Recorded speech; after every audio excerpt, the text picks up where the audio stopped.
ბათუმის 103 საარჩევნო უბანზე დღეს ხელახალი კენჭისყრა გაიმართა 15 ივნის ჩატარებული თვითმმართველობის არჩევნების შედეგების გაბათილება შემაჯამებელი ოქმის არარსებობამ გამოიწვია.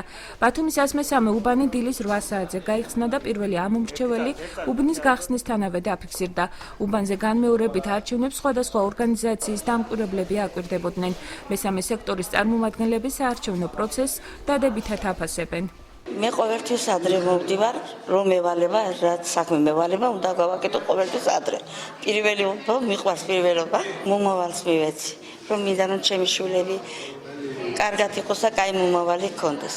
ამორჩეველთა აქტივობა თუ გავითვალისწინებთ, რომ არის განმეორებით კენჭისყრა, შეიძლება შეითვალოს ნორმალურად, უბანზე არ შემოსულა არც ერთი საჩივარი და არც განაცხადი.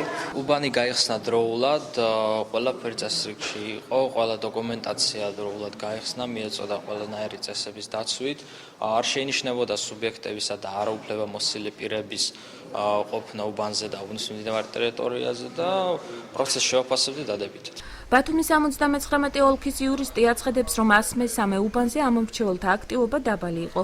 მისი თქმით, უბანზე დარღვევები არ დაფიქსირებულა და არც საჩივრები დაწერილა. აქტივობა არ არის მაღალი, მონაწილე არის 280 ამომრჩეველი, უფრო ნაკლებია, ვიდრე იყო 15 ივნის. საჩივრები არ არის, ხმის მიცემა მიდის 7 გარემოში დარღვევების გარეშე.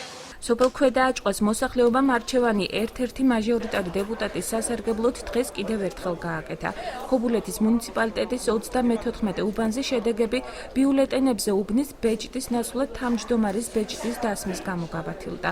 როგორც საარჩევნო უბნის თავმჯდომარე აცხადებს, დღეს უბნის გახსნისთანავე მცირედი ინციდენტიც მოხდა. 91 ოლქში ნაციონალური მოძრაობის წარმომადგენელი აღნიშნულ საარჩევნო უბანზე შესვლას ცდილობდა, რის გამოც მას გაფრთხილება მიეცა. წარმომადგენელი ბრძანდებოდა ოლქის ნაციონალური მოძრაობიდან ოლქის წარმომადგენელი.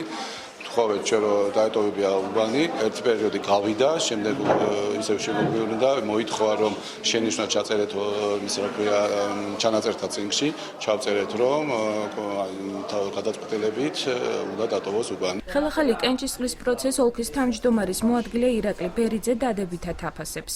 34 ქვედააჭყვას საარჩევნო უბანზე არჩევნები მიმდინარეობს ექსცესების გარეშე.